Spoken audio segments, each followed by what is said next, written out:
Hello again, everybody. My name is John D. Healy. People know me because I wrote this book. That's how it all started.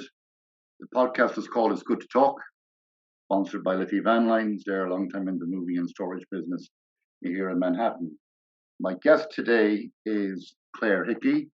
She is a runner, not a gun runner. If you want to know about gun running, some stories in this book for you. Claire, tell me a little bit about yourself there. Where were you born? What do you do? And how did you get into running marathons? So I'm from Bronxville, New York, which is a suburb of Manhattan, about 20 minutes north. I was born and raised there, and I went to high school on the Upper East Side of Manhattan. And I was always a soccer player. So I played soccer for like 14 years. So generally you're a very athletic, fit young girl. Thank you. Yes. My sister was the actress, and my other sister was the artist. So okay. I guess I was the athlete of the family. Very good. So I went to college at Notre Dame in Indiana, okay. And that's when I started to run. So okay. I stopped playing soccer when I was a junior in high school. How old were you then? I was probably 16 or 17. Okay. All right, very good. So I stopped playing because my team was pretty good, and it was either you're going to go to college to play this or you're going to quit. And I didn't want to play in college, so I just stopped playing. And then I didn't work out for like 2 years. And then one of my friends, I was a sophomore in college, and one of my friends, I was talking to one of my friends. I said, you know what? I think I'm going to run a marathon. And he was like, you should run a 5K first. Don't you think you should start with that? Okay. And so I signed up for a marathon that day. I just started training. Very good. So and then when I was training for it, I just fell in love with it. So I kept doing it. Well, that's what people say. If you love what you do, it's easy. So recently, I know you ran the New York City Marathon. That's 26.5 miles, I think. 26.2. 26.2. It used to be 27 miles once upon a time, but the Queen of England chopped a bit off just to suit her own needs. And look at it when it ended in her back garden or something like that. It's very kind of her. Very kind of her, indeed. So, how many hours did it take you to run that one, by the way? It was 4 hours and 20 minutes. Very good, very good. I always say taking part's important. You also ran it for a charity cause. Yep, I ran it.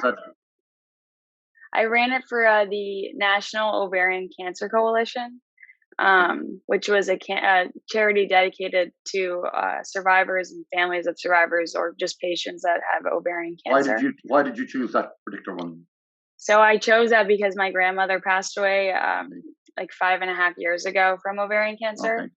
And she had it for 6 years. She beat it twice, then she got it a third time and lost to it. But it was just like, they call it the silent killer, because like you'll never know that you have it in woman. Right. And then all of a sudden it comes on really strong. So it's a lot of research and kind of getting the message out there to get, checked out before it's too late. Yeah, if my listeners are tuned in, my guest today is Claire Hikie. She has ran the New York City Marathon, will be running the Boston Marathon. Her last marathon was for ovarian cancer, the cause.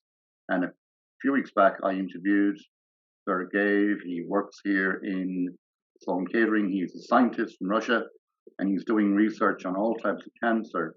So we wish him well, and I'm proud of Claire for choosing that cause. Let's talk about the Boston Marathon. When is that coming up? That is in 12 weeks, so it'll be April 18th. Okay. And the Boston Marathon has a lot of history to it. In 2013 was a very, very sad Boston Marathon, because that's when the Boston bombers, as they are known, 3 people I know died, and a lot of people lost limbs, and a lot of people were injured in that. So I'm sure security is well scrutinized and well tightened up. So are you training for that right now, or? I am, yep. I've got a race coming up on Sunday. That'll be in Central Park. That's it's a half marathon. Right. So Central Park, the loop is 6 miles. So it'll be 2 loops and then a little bit more. Okay. So hopefully that's good. Hopefully it's not too cold. Yeah, I was going to say, hopefully no snow at least. Yeah, hopefully no snow. I think, like a lot of runners that I know, they like it to be a little bit cold, but not like freezing. Because the New York Marathon was perfect. It was perfect, like 50 degrees, which is right. Perfect. Excellent. And the other thing that the Boston Marathon is kind of known for as well, back in the day, was when people like cheat or they get like an Uber or the subway. I know, I hate to mention this, but well, I don't care, do I? I'll talk to anybody about anything. So Rosie Ruse, she jumped on the subway and ran the last 2 miles. And then from then, I believe the marathon organizers are very, very strict that people do not cheat. I think people that run a marathon and cheat in it, there's something wrong with them in the head. I don't think the elevator is all the way to the top. So I don't blame them. I think it's more like a mental issue that they have. But let's get away from that. I know you well enough to know that you're going to run the marathon, no matter how long it takes, or how not getting an Uber. And you're not getting an Uber, okay? Don't get an Uber. Preparation for the marathon, like, do you change your diet, or you just a normal diet? The diet pretty much stays the same.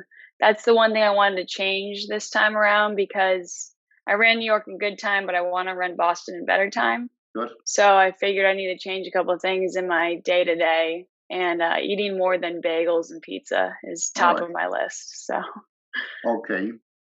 And also, like, pre-training and post-training, I also had a medical massage therapist on here a few weeks ago, Adam Cardone. I think you have met him. He does sports massage therapy. So he's someone that you will, again, my listeners can look at the podcast I did with Adam in terms of what to do before and after a marathon, in terms of muscles and the legs and all that goes with the whole physical body. How long does it take you to recover after a marathon? Oof, I'd say like fully recover a month probably. Wow. But yeah, I fully recover just to back to running shape. But like I would say marathon. A week. Sounds like you need Adam. Yeah, I mean, after New York, I was sore for like a week. I was limping probably for 3 days. And you can't walk downstairs. That's something nobody told me.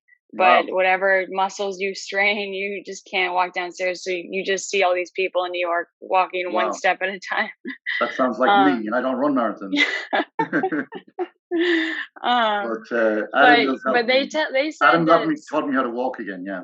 Yeah. They said to take off like running, like probably. Oh, sorry? Nice. Yeah. They said to take off running maybe like 2 months, really, or just lightly, just because your body kind of just went through trauma. Okay, and if people want to donate to a cause, how do they get in touch with you for this one? Oh yeah, so I've got the link up. I can give you the link. I put the link up on my Instagram, so it's just the same portal as it was for the ovarian cancer. It's pretty easy interface. You just click into the link and then donate. Okay. All right. So my guest today is Claire Hickie. She has ran the New York City Marathon, and she's going to be running the Boston Marathon coming up in April. Is it April or February? April. Oh God, don't say February. No, all right. I'm not ready. I'll give you more time to recover. You're also a bartender in the Upper East Side in Ryan's Daughter Bar, which is on 85th Street. I bartended there once upon a time myself, and I usually frequent there on Sundays because you work there on Sundays. So if anyone has questions for me, they can email me at jhfornews.com, and I will throw the questions to you, and then I will reply to them here. And the other interviews I did with Ernie Savage and Tony Daniels and all of the rest, Tom Sanchez and so many other people, if people have questions for them, and indeed Adam, your sports massage therapist guy, people have a lot of questions for him when it comes to, like, say, things like blood pressure and stuff like that, and your overall health. Do you get a physical before you run the marathon, or?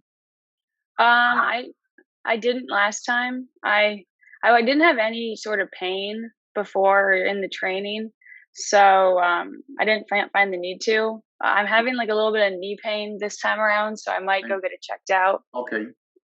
But terms of like stuff like blood pressure, you don't look like you have blood pressure. You're too fit and young and all that. So I guess not. So I won't be running. Yeah, I think if you're a little bit older, like even in 5 years down the road, Right. it's almost necessary, just Okay. because it's so much strain on your body. Oh, I think it's a lot, Yeah. I But mean, I feel like I'm good. I think you're good. I think you're amazing. I'm very impressed with you, and I'm very impressed the fact that you do it for ovarian cancer as well. It's a very, very good cause. Anything to add to the interview, Claire, or anything to say? No. Thank you for having me. Well, I'll see you at Brian's daughter. It's like a date. Yeah. Perfect. Okay. It's like a date. Yeah. Bye, everybody, and thank you.